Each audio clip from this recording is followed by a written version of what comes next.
Primeiro eu queria agradecer o convite. Eu fico muito lisonjeado de estar ao lado de pessoas gigantescas que nem o Pollon. Já tive debates infindáveis com o Pollon sobre reforma estrutural do Supremo e da Constituição. A gente precisa disso mais do que nunca e eu vou chegar nesse ponto. Marcel Van Hatten é uma inspiração, Darcy Bracarense, Eli Vieira e Davi Agape, vocês são dois heróis. O Brasil reconhece o trabalho de vocês e vocês vão entrar para a história sim, dentro de um momento emblemático e crucial, onde as pessoas agora veem que o careca tá nu. E eu falo, e eu gosto de colocar da seguinte forma, pessoal, aqui não é brincadeira não, tá? A melhor forma de você enfrentar um tirano, você tem um momento sério, você tem um momento da notícia, da informação, do fato, do relato jornalístico, de duas pessoas absolutamente competentes. E a gente tem que lembrar que na tirania é fundamental desautorizar o tirano. Desautorizar. A melhor forma, e talvez a única forma de enfrentar a tirania que a gente está vendo hoje no Brasil, é a desobediência civil. Só que o que torna tudo dramático, e eu vejo o Pollon chorando, e eu choro também, choro muito, já me engasguei muito, no meio do programa ao vivo, nas viagens, eu fico comovido com essa situação pelo seguinte, a gente reprovou na prova. A gente montou essa porcaria dessa Constituição sem pé nem cabeça, sem sistema de freios e contrapesos.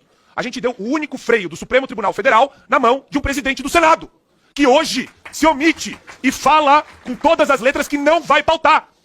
O Alcolumbre está prevaricando neste exato momento. O senador Alcolumbre é agora, nesse momento aqui, um prevaricador. Existe um sancionado que está ao lado de narcoterrorista, narcotraficante e ditador no Supremo Tribunal Federal. Esse cara tem que ser ejetado com urgência de lá. Não dá pra aceitar e não dá pra achar normal alguém que se omite ou que fala que não vai pautar. Tá vendo? Ele tá pegando a foto da senhora com a cara estourada ali. É disso que a gente tá falando. A gente não tá falando só de uma perseguição contra o Bolsonaro, a gente não tá falando de movimento da direita, a gente tá falando de senhoras como essa daqui. Como a dona Iraci, como a dona Jupira. Gente que não tem dinheiro pra pagar advogado. Teve que vender carro pra pagar advogado. Tive que montar um instituto nos Estados Unidos porque tem gente com medo de doar aqui no Brasil. Que vergonha! A gente deixou o negócio acontecer. Então, mais do que a nossa comoção atual, momentânea, necessária, nós precisamos, para salvar o povo brasileiro desse Supremo e da tirania, esse Supremo promove uma máquina de tortura e de tirania, pessoal. Tem um exército de tarado, censor, querendo usar os precedentes do Moraes, querendo usar os precedentes do STF para pegar o inimigo político da sua cidade, o inimigo político da sua comarca.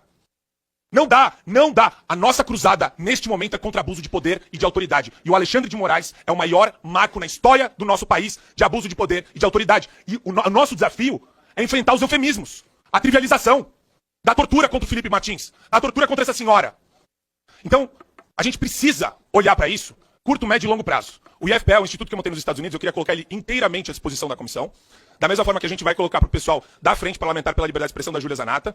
A gente tem uma equipe já com 2.000 voluntários. A gente precisa também de ajuda e de apoio. A gente está pegando essa ajuda e esse apoio com empresários que são verdadeiros heróis aí, no meio dessa trajetória tão difícil. Primeiro, a gente precisa tirar o Moraes. Segundo, o que você faz com o abusador? Pessoal, a gente não tem que ter medo de falar isso, não. O que você faz com o abusador? Cadeia. A gente tem o luxo, hoje, de ter todas as decisões, que não são decisões judiciais, são meras ordens abusivas com papel timbrado do STF. É importante a gente romper esse paradigma. Não é decisão judicial. É uma decisão judicial trans. É uma ordem abusiva que tem o papel timbrado e tem a assinatura dele. Por que é bom isso pra nós? Porque todos os crimes têm a assinatura dele, tem a digital dele. Ele não pode alegar ignorância, ele não pode alegar desconhecimento. E mais do que isso, a gente precisa prender Alexandre de Moraes e a gente precisa também pichar todos os ministros que participaram dessa farsa. Pra mim não é o suficiente, só o Alexandre de Moraes.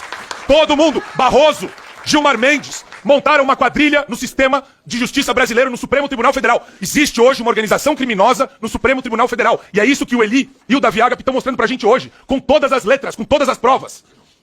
Oi? Dino também, pelo amor de Deus. Todo mundo que tá lá. Existe. A Carmen Lúcia é censora. Censora inequívoca. Então, queria colocar o IFPE à disposição de vocês. Esse é um assunto que me empolga. Eu, desde o começo, gosto de desautorizar tirano. Marcel Van Hatten, quando foi bloqueado o X no Brasil, e colocaram uma multa de 50 mil reais, Marcel Van Hatten, eu, Eduardo Bolsonaro, Nicolas, pessoal, a gente faz uma coisa que muita gente chama a gente de maluco, né? A gente postou um meme. Pega aqui os 50 mil reais, Alexandre. Agora, a gente precisa fazer isso constantemente. Ele tem que se tornar um grande meme, um grande palha. A gente tem que isolar o Alexandre de Moraes. A gente precisa, e eu gostaria de saber se dá para providenciar isso por meio da comissão, eu queria saber como ele recebe a remuneração dele. Eu tenho o dever como cidadão, e eu tenho o direito como cidadão, de saber como que o ministro recebe. Isso é interesse público. A remuneração dele hoje, a gente precisa ser informado sobre como é sustentado um sancionado pela Magnitsky. E quem sustenta também entra como alvo, Porque se ele está recebendo algum dinheiro e ele é uma pessoa sancionada, eu acho que a gente precisa saber se existem meios evasivos que ele está utilizando de terceiros. Eu acho que caberia também um esclarecimento nesse sentido. Sou um grande advogado pela desobediência civil. Acho que agora os governadores têm que entrar nesse espírito também. Dói muito meu coração de não ver os governadores com a mesma ênfase do Bracarense, da Biaquices, do Coronel Meira, de todos vocês que estão aqui colocando a cara a tapa. É uma tristeza, porque o governador significava alguma coisa, ou deveria significar alguma coisa, numa federação.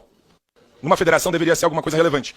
Eu, como professor de Direito Constitucional, não considero que a gente vive hoje mais no Estado de Direito. Isso daqui é uma subversão do Estado de Direito. A gente, academicamente, vai ter que estudar os últimos 7 anos a fundo, porque a proliferação de abusos é virtualmente obscena, altíssima, como nunca antes visto.